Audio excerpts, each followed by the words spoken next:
दोस्तों, यह बात तो बिल्कुल सच है कि हम किसी को अपनी जान से भी अधिक प्यार करते हैं, वह एक दिन छोड़कर जरूर चला जाता है। किसी चीज को कितना भी पाने की कोशिश कर लो, अगर वह हमारी किस्मत में नहीं है तो कभी नहीं मिलेगी। ठीक इसी प्रकार का वाक्य मेरे दोस्त कुलदीप के साथ हो जाता है। यह कहानी उस समय की है जब कुलदीप मेरे साथ कक्षा 10वीं में पढ़ाई करता था। कुलदीप पढ़ाई में बहुत होशियार था और वह दिखने में हैंडसम था। उसकी बॉडी को देखकर क्लास की सभी लड़कियां उसके पीछे पागल थी। वह क्लास के अंदर बहुत कम बोला करता था। कुलदीप लड़कियों से बिल्कुल ही कम बातें किया करता था। कुछ ही दिनों बाद उसकी मुलाकात समीरा नाम की एक लड़की से होती है। स्कूल के सभी लड़के समीरा के पीछे पागल थे क्योंकि वह स्कूल की सभी लड़कियों में से सबसे सुंदर और सुशील लड़की थी। धीरे धीरे समीरा और कुलदीप के बीच दोस्ती हो गई। लंच के समय दोनों क्लास के अंदर बैठकर बातचीत करते रहते थे। उनकी दोस्ती को लगभग 3-4 महीने हो चुके थे। कुलदीप सिर्फ अपनी पढ़ाई पर ही ध्यान देता था। समीरा और कुलदीप अच्छे दोस्त होने की वजह से हमेशा एक साथ रहते थे। समीरा भी पढ़ाई में बहुत अच्छी थी। बहुत दिनों से एक साथ रहने की वजह से कुलदीप को पता ही नहीं चला कि वह कब समीरा को अपना दिल दे बैठा। एक दिन स्कूल में लंच के समय कुलदीप ने समीरा को प्रपोज कर दिया और उस लड़की ने भी बिना सोचे समझे उसके प्यार के प्रपोजल को स्वीकार कर लिया था। उनकी मोहब्बत के चर्चे पूरे स्कूल में होने लगे। कुलदीप मेरा दोस्त होने की वजह से मुझे समीरा के बारे में सब कुछ बता देता था। कुलदीप समीरा के प्यार में इतना पागल हो चुका था कि उसने पढ़ाई पर ध्यान देना छोड़ दिया। क्लास के अंदर हमेशा उस लड़की को ही देखता रहता था। किसी और से भी बातें करता तो उसके मुंह से समीरा का नाम जरूर निकलता था।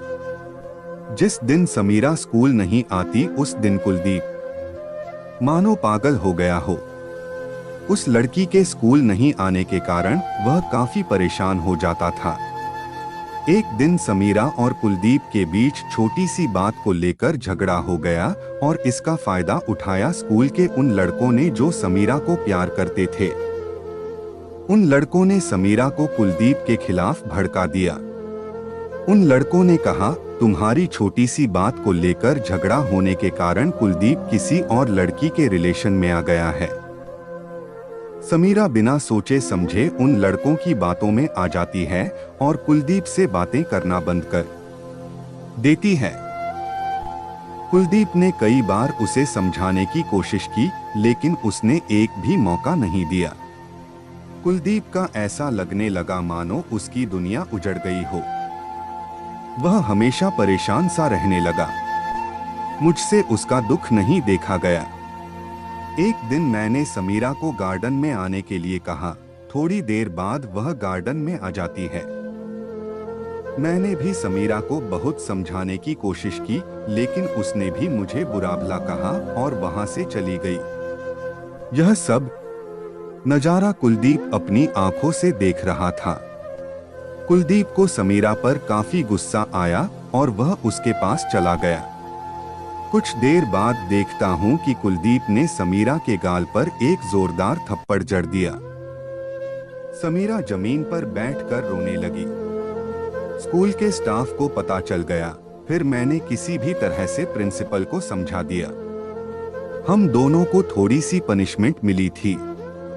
उसके बाद मैंने और कुलदीप ने अपना स्कूल बदल दिया। कुलदीप का पक्ष लेने की वजह से मैं उसका सबसे अच्छा दोस्त बन गया था। कुलदीप के लिए सब कुछ खत्म हो चुका था।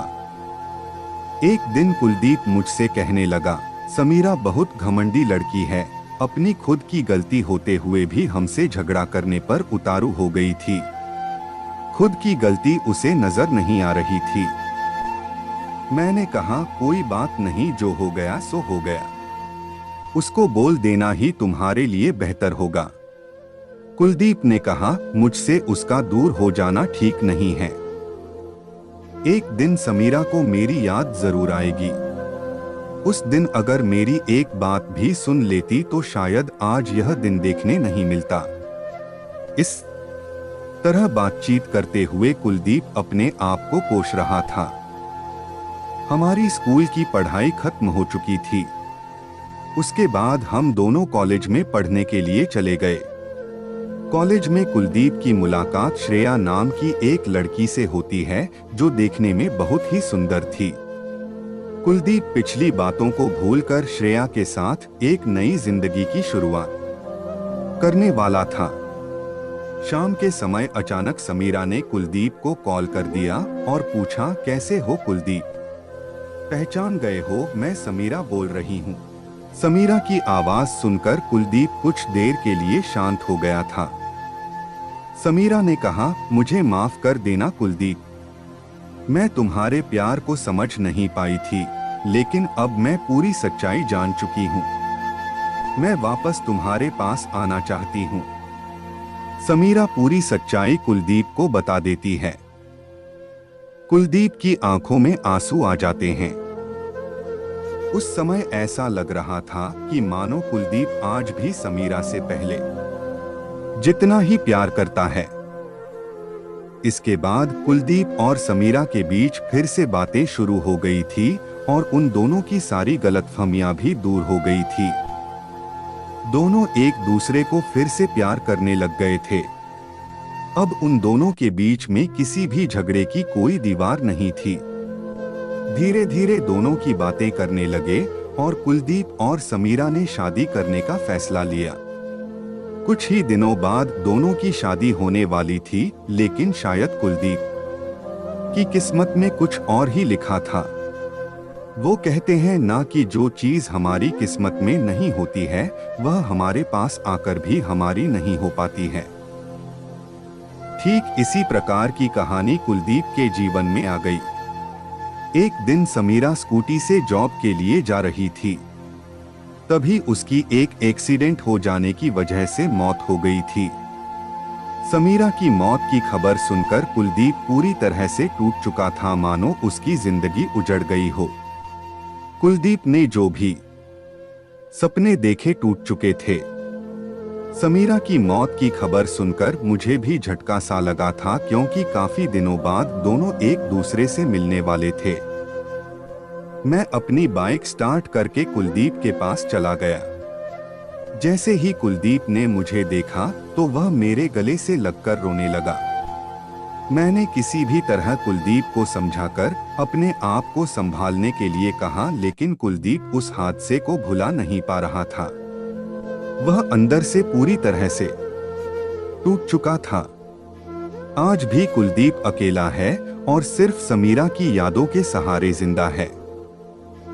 समीरा से बिछड़ जाने के बाद कुलदीप ने कभी भी किसी लड़की की ओर नहीं देखा और ना ही मोहब्बत करने की सोची। समीरा ही उसकी पहली और आखिरी मोहब्बत बनकर रह गई। तो दोस्तों, यह थी हमारी आज की कहानी। आप लोगों को कैसा लगा कमेंट में हमें बताएं और वीडियो को लाइक करें, हमारे चैनल को सब्सक्राइब करें।